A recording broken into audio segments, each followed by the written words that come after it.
Hey y'all, it's Kasia, and today I'm going to be showing y'all how I did these, I guess you could call them spiderweb knotless braids. They're Bernice Burgos, I think that's how you pronounce her name, inspired. So yeah, I'm just going to be using expression hair. I did the ends. Y'all know I always forget what that's called. Y'all correct me every time. But anyway, I'm going to take, I cut the hair in half and I'm going to split it. And I'm going to get 4 pieces out of each half pack. So that's 8 pieces out of each pack. I have 20 braids. So I'm going to be using, what was that, like 4.5 packs, or I'm lying, 2.5 packs, my bad, y'all. So anyway, once I get all the pieces down right here, I'm going to be separating the hair into each braid, if that makes sense. So I have all the braids at the bottom, but now what I'm doing is separating the pieces of hair that's going to go in each individual braid. So yeah, I'm going to be using 8 pieces per braid. I'm using Style Factor Edge Control and My Edge Control, which will be on my website, so I'm going to link that down below. Yes, I'm just starting out with parting her hair in the middle, but it's not really in the middle. It's a little bit off center so that I can go ahead and part a thin section to do that middle skinny braid. So I'm going to part it. Once I get it even, I'm just going to braid it all the way back. And then I'm going to do 2 on each side of that.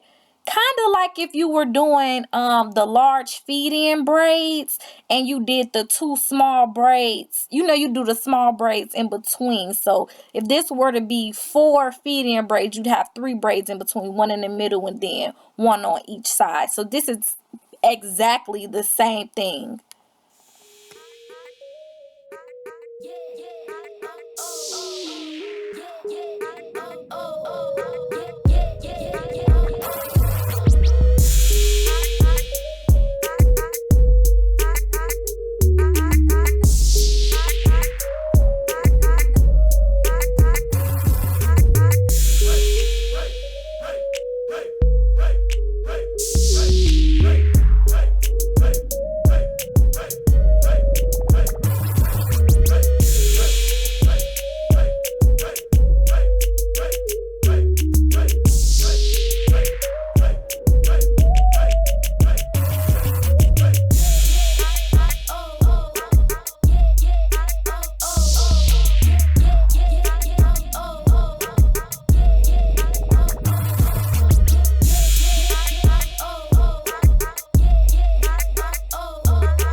Okay, y'all, so once I start doing the braids that are going to be going across, I'm going to be parting, matching up each side, because these braids are super symmetrical. So once I part out, what my braid is going to be, I'm going to part out a thin section right behind it for the small braid that's going to go in between each individual braid.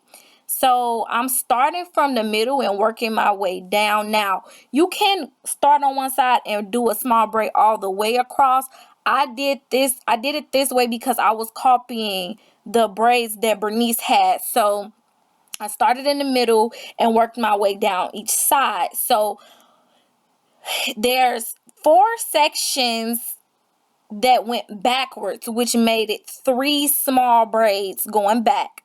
Well, there are 5 sections across, if that makes sense. So how I'm going, like, doing this small braid down, I'm gonna do 4 more small braids down the side all the way to the back of her head. I really hope that makes sense.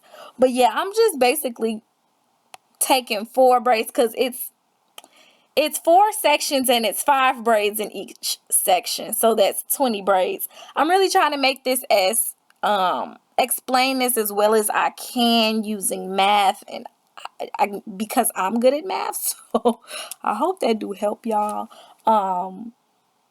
I think that is, pretty self-explanatory, but if y'all have some questions, leave them in the comment section below and I'll try my very best to answer. I didn't slow down the video that much because at the time when I was editing it, I thought that it looked easy, but now that I'm talking over it, I don't think it was as easy as I thought. But yeah, so there's going to be 20 braids. You know that you're doing it right if you have 20 braids. So yeah, I'm just showing y'all it's the 4 right here, and then that makes 6, and then there's 4 more in the back, so that makes 10, and then you do the exact same thing on the opposite side.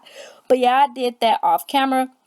And now I'm going to be taking down a little bit of that braid on the side because that little skinny braid is going to get added into the big feed-in braid. Not feed-in braid, honey. Well, it technically is, but the big knotless braid. So I'm just using a mixture of those 2 edge controls and slicking her hair down to start that braid off.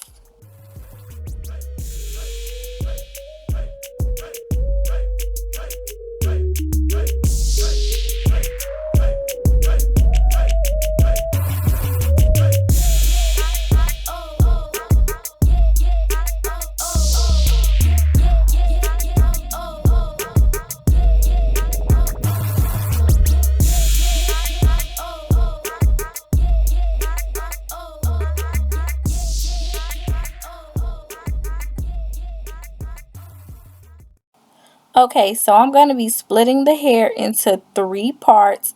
In that last piece, I'll be adding that little skinny braid. So I'm going to be adding the hair that I placed on the side. I'm going to be adding it in the front and the back of each braid because I want that braid to be full all the way down. I know some people only add on one side. I usually determine it based off of how thick the piece is. So usually in the front, I'll add to both sides, and in the back, I usually don't have to because the hair is usually thick enough where I could just add to one side.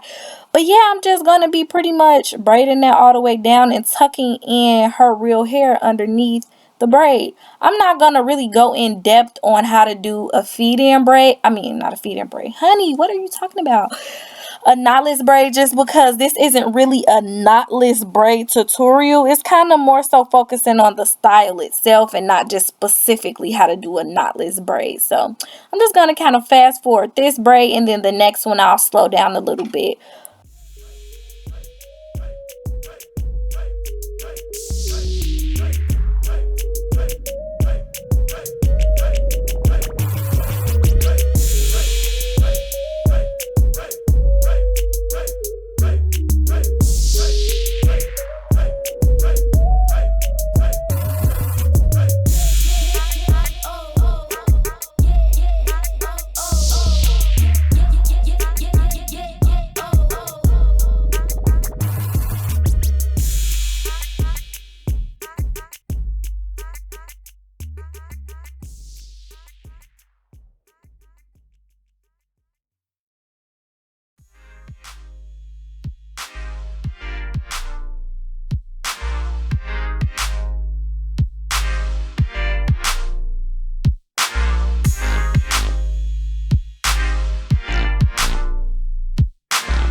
Okay, so I did the rest of her hair off camera. Now I'm just going to be using some mousse and some spritz to lock in those edges and the roots of her hair. I'm going to use scissors to clip, you know, little flyaways. I'm going to dip it and blow dry it. And that was pretty much it for this look, y'all. I hope y'all enjoy. Keep in mind, you don't have to do 20 braids. You can do 16. I forgot to mention that. But yeah, I hope y'all enjoy. Bye.